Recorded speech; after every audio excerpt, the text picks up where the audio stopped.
Ladies and gentlemen, with Squid Game Season 2 right around the corner, I wanted to talk about some things that I'm excited to see within the show, and also I wanted to use this video to make some channel updates and talk about some things like that. I'm going to save that all for the end and add a chapter marker, so if you don't want to stay around for that, no problem at all. Wanted to jump into Squid Game 2 first of all and say, I'm very excited. It's coming out in late December, and I kind of feel like I forgot about this show. I knew it existed. I mean, how could I forget in general? Where I get off of my train in the morning in New York City, I come right off to the Squid Game, experience or something, so I see it literally every day.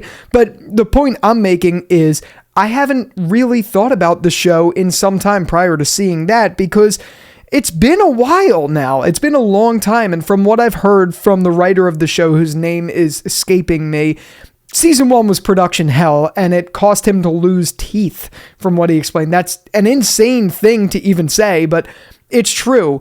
But what came of season 1 was something that was a true cultural phenomenon, a show that was very good, one that I wish I had this channel for at the time, because I would have loved to have talked about that show.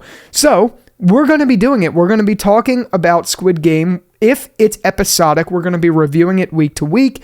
If it gets dropped all at once, we'll figure that out. I can't remember how Squid Game 1 was, so it ultimately depends. We'll see where it goes, but I'm very interested to see what they do with this season, because all things considered, season 1 felt pretty conclusive. It didn't really feel like there was too much left open, except for the very end where they showed Sung making the decision to essentially go back to the Squid Game, which I'm not going to lie, I will be real, kind of sounds corny as a premise, but I am interested to see what they do with it, because what made Squid Game in general so captivating was those games and the drama that came from it. So in a sense, all they really have to do to captivate me, and I mean, this show isn't Shawshank Redemption. It's not like the best thing in the world, but it's very captivating because those stories that they tell within the games and the drama that comes from these characters in them is phenomenal. It really is. And even if you're not Korean and you don't speak that language like me, you could watch it and enjoy it. And as a matter of fact, I liked watching it with the subtitles in natural Korean more than I liked watching it in English, because I felt like the dub was a little ridiculous. Personally, I'm going off on a little bit of a tangent, all to say, I think even though the premise in and of itself of Sung coming back and going to the games again, while that is a little goofy, I think it's going to be great to still see the games and potentially even some new games and how they do it with another round, because as we know, there's been many rounds of this, and whether it's player number 1 from the beginning, who, it was like his game and he played it before he died, that's not going to be there or anything like that. But now we have, Sung going up against the front man, and Sung, I guess, going to the salesman again. I don't know how that's going to go. But those are really the only things that are left unsaid, is this relationship with the front man and who this guy is, and how Sung is going to intertwine that now that he was the winner. The only other thing I didn't get is, why did Sung at the end of season 1 change his hair red? I feel like it had to be symbolic of something, but I genuinely don't know what it is. So I'm interested in maybe seeing if we explore anything like that. I really have no idea, but I guess the point that I wanted to make in this video is to just kind of praise on the show, because I've never talked about it in general on the channel, and talk about what I think is going to happen. I think we're going to see him go back. I think he's going to start a fight of some kind with the front man and try to essentially end the Squid Game. Will it work in his favor? Maybe, maybe not. Will Sung die at the end of it? Possibly, because now he's after revenge, and you know what happens when people are after revenge. I truly don't know, but this is one of the first shows in a long time where I'm truly captivated by the lore in a way that I don't see too often on TV. Again, is it the best show ever? Not exactly, but it's still a very, very good show, and one I'm very excited to. So no matter what, definitely expect some content around it on the channel. Again, if it's week to week, I will review it episodically. That's the plan right now. But if it's not, we'll pivot. I don't know if I'll do week to week, but maybe I'll do a series review and maybe talk about a couple of the big things that happen. We'll wait and see. Regardless, I can't wait. I'm excited for the music to come back. I'm excited for the characters, the visuals, the cinematography. This show really just nailed everything with its set piece, its lore, its music. It just did it in such a great way. I'm even excited to see the American version that's going to be coming out soon. Apparently, they're already in development for an American version of it. And I'm all in. The premise is phenomenal here. I just don't really see how they're going to sustain the growth of this show.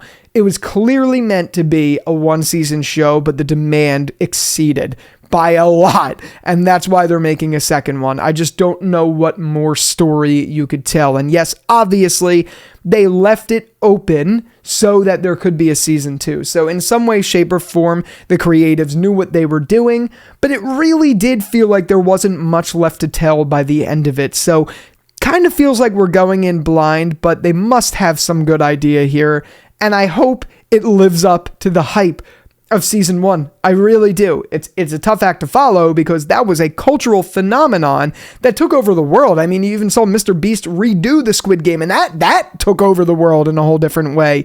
You don't get shows like that often, so when you do, you got to hold on to them or let them go, like you do with things like Breaking Bad or Better Call Saul and that universe and things like that. I don't know. I'm excited to see what happens. So if this is where you end, because this is where I'm going to pivot, this is where you end. Thank you so much for watching this video. And until the next one, I'll talk to you later. But for the rest of you that are still hanging out, just wanted to give a couple quick channel updates because as you guys know, Daryl Dixon is now over. That show, well, it's not over. I mean, there's going to be a season 3, but the show is effectively over for now, and we're getting into Dead City's territory. So, yes, I will be covering Dead City in all of its glory, all that stuff. I'll be reviewing the episodes week to week, but in the meantime, we do have a long break. So, I'm going to be focusing on kind of, they're not more budget because I'm not spending money to make these, but I'm going to be focusing on more higher ticket, higher budget style productions on this channel. I'm not going to go crazy and try to like ruin what we've already built here. That's not the goal, but I have a lot of video essay ideas that I'm working on. I just recorded a couple of them tonight. I got more in the pipeline that I'm doing, and that's kind of the goal. You know, I think it's really great that I've been able to talk to the camera and half-ass every single conversation I've had with you guys, because 90% of them I don't have scripts for or even an outline for until I started getting into these like bigger videos like the wasted potential of Rick Grimes and things like that. That's when I started to formulate the scripts and things like that. But I really want to try to flex my creative muscle and break into things like that on this channel. So expect to see some more video essays and deep dives. That's the goal. Some of them take me forever to edit and forever to make, so thank you for your patience, but I'm still going to be sticking to at least one main video a week on the channel in some way, shape, or form, whether it's essays on Breaking Bad, The Walking Dead, anything else. I actually want to talk about Succession a little bit on this channel and a couple other shows that I'm watching. So there's a lot there. And I know I said that I'd be watching From. I still plan on watching From, so definitely expect some of that on this channel. I've just quite frankly had no time to do it. I really haven't. So I haven't started it yet, but I do plan on watching it and talking about it on the channel. So there's definitely a lot to be excited for. I got a lot of stuff coming. And if you aren't already, be sure to be subscribed to Jerry's Takes Plus, where I post more broad videos not about TV. I just made one about the brush of death that inspired Steve Jobs. And I got a lot more in the pipeline there that I'm working on. And lastly, if you want to stay more up to date, definitely follow me on X and Instagram. I'm going to put those here now, but I post there literally every day, so I'm always on there. Those are a little more broad, but they're where you could stay up to date. So with all that out of the way, thank you so much for watching this video. I look forward to Squid Game 2 coming out. I look forward to the rest of the stuff coming on this channel. And until the next one, I'll talk to you later. Peace out.